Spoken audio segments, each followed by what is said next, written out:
Welcome back to the Ride Podcast. This episode is a bonus episode with Bud Lyon as he breaks down an audio lesson. We hope you enjoy this episode.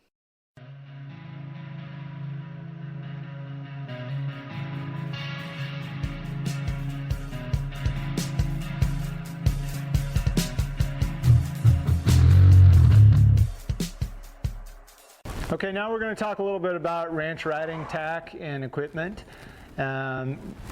As with any tack and equipment, it's very personal, and a lot of it depends on what people like for themselves or what works best for their horse. We try to tailor our stuff to the individual, but there are certainly some things in my program that we insist on having when we ride or show in the ranch riding. We're going to start with just your basic saddle pad. There are all kinds of different saddle pads on the market, obviously. We use wool pads, we use neoprene pads, we use pads that have a chamois material on them. So we use a little bit of everything. And obviously when you're practicing at home in the ranch riding, you can use whatever you like. When you go to the horse shows, you also can use whatever you like. There is no dress code in the ranch riding per se. I personally like to use some equipment at home for work and then have a separate set of pads or show blankets for the ranch riding at the competitions. We obviously like to try to stay true to the spirit of what the class was intended for. So we don't like anything that's too flamboyant or too over the top, because a lot of times that's not what would be used on the ranch. Having said that, a lot of times when cowboys would get ready to go to town and take their horses and show off, they would dress their horses up a little bit. So we feel like putting on a nice show blanket, nice quality show pad is acceptable, as long as it's not something that is too far out there. I'm going to start by putting this wool pad on with a nice kind of Southwest design on it a little bit. And then I'm going to grab my saddle over here, and we're going to throw this saddle on this horse. When it comes to the ranch riding, there are a couple things that are not necessarily required, but I do think are important, and they're the preferred method in my barn. And one of those things is a back cinch, and the other is a breast collar. So every saddle that I use for the ranch riding, whether it be in practice or specifically at the horse show, includes a back cinch and a breast collar in addition to the front cinch.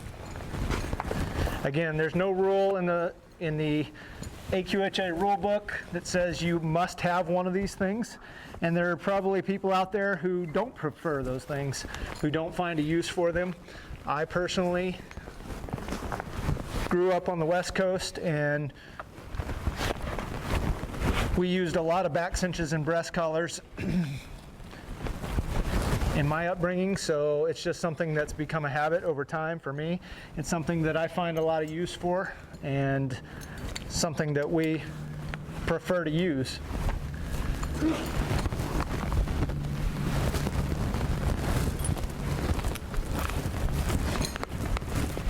We're going to go ahead and put these things on here, and then we're going to talk a little bit about proper fit and where you want to have them if you do decide to use them. Okay, so now that we got this horse saddle, we'll talk a little bit about the back cinch. A back cinch is used for several different things, but if you're using it in the ranch riding, you just want to make sure that it's not too loose. We want to make sure that we don't have to have it snubbed up like a rope horse might. If you were going to go rope something. But the biggest thing is you don't want to have it too loose. This is dangerous when the back cinch is down here. What can happen, and what I have seen happen, is a back cinch that's so loose, and a horse maybe lifts a hind leg and kicks at a fly and gets a hind leg stuck in here. And when that happens, it's really dangerous, and it can lead to some really bad circumstances. So you just want to make sure that you have your back cinch, at a reasonable spot. I think any more than a hand width is probably a little too low. If you want to have it a little tighter than that, that's fine. You just don't want to have it much looser than that. The other thing we're going to talk about is the proper fit for our breast collar. And a breast collar can be used for a number of things. Sometimes it has a practical purpose, like if you were roping and dragging a steer. Other times it's purely decorative. And so either way, you want to make sure that it's fitted properly. You want to make sure that it's not too low. And a lot of times you want to make sure it's not too high and too tight. So we want to make sure that this ring right here is right in the center of the horse's chest.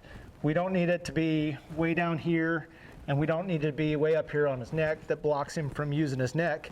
So you just want to make sure that it's even on both sides, and that if you are using it for something, to pull or drag something, be it a steer, a log in competition, whatever it might be, that the breast collar is snug, but not too loose, not too tight.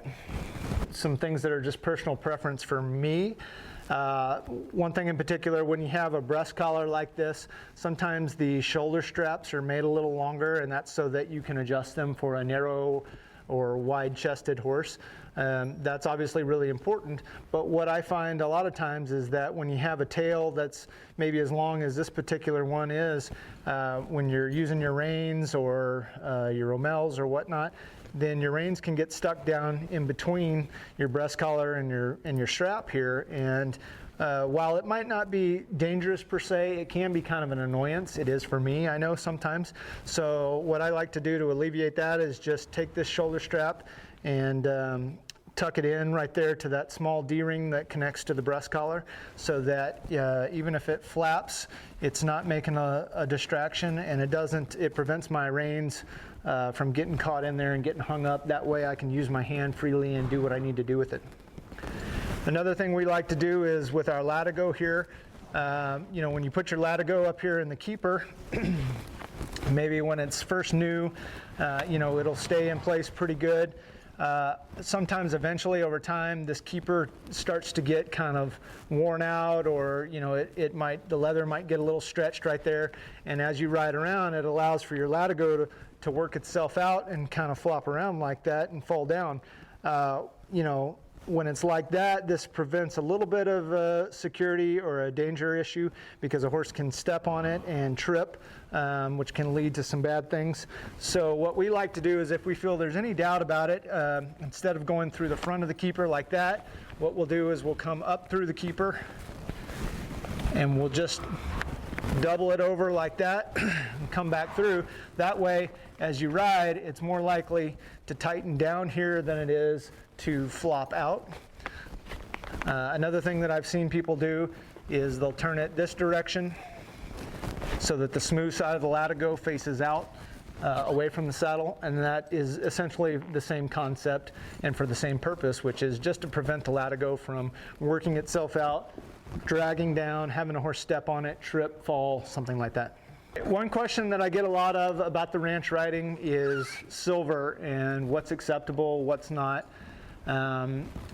Again, there's some gray area when it comes to this subject matter, and I think the important thing is to remember what the spirit of the class was intended for. When you're on the working cowboy ranches or the working cattle ranches, there's a lot of saddles that don't have very much silver on them, and there was a reason for that. There is a reason for that. I think that that's why some of these rules were put into place in the ranch riding. They also don't want the ranch riding to become so much of a see and be seen type of event. But the important thing to know is that it is okay to have some silver on your saddle, on your headstall, whatnot. It's within moderation, I think, is the important thing to know. And you can see this saddle has iron conchos. It's got a little bit of silver with my initials on it. There's a tiny amount of engraved silver on the D-ring right here. And that's fine. It's not excessive. It's not anything that you might not find, on a saddle somewhere else. Even if it had a little bit more silver, this saddle would still be acceptable by ranch riding standards.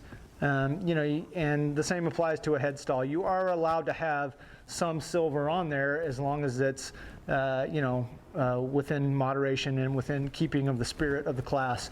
I think where people get caught up is they feel like they're not allowed to use any silver, which isn't exactly true. Again, I go back to the idea that when cowboys would get dressed up and go to town and take their horses to town to show off, they wanted to dress them up and make them look as nice as possible. And sometimes if it was, an option, that would include a little bit of nice silver or iron on their equipment. Having said that, it's perfectly fine not to have any silver as well. You can show in a plain leather headstall. You can show in a plain leather saddle with no tooling, engraving, silver. You can show in a plain work pad for the ranch riding. All these things are acceptable. So it's really about what your personal preference is, what works best for you, what works best for the horse. Another thing that I get a lot of questions about are the Rommel reins. Rommels are, again, another preference in the ranch riding and in the reining as well. There's no rule that says you must or may not use them. It's purely personal preference and what works best. I am very comfortable in the Rommel reins, and so I use them quite a bit, especially coming from a working cow horse or rein cow horse background where Rommels are kind of the standard. Having said that, I would never confine myself to using one particular piece of equipment. I always like to use what makes the horse work the best or what keeps the horse happiest. So whether that's split reins or a snaffle or a hackamore or the Rommel reins, I think it's important to know that there is no specific guideline in the ranch riding that requires you to use one particular piece of equipment. And so I would encourage everybody to use whatever their horse performs the best in. Thank you guys for tuning into this special episode of The Ride podcast. Stay tuned as we release regular episodes of The Ride. Please let us know how you like this audio lesson by emailing us at horseandrider@aimmedia.com.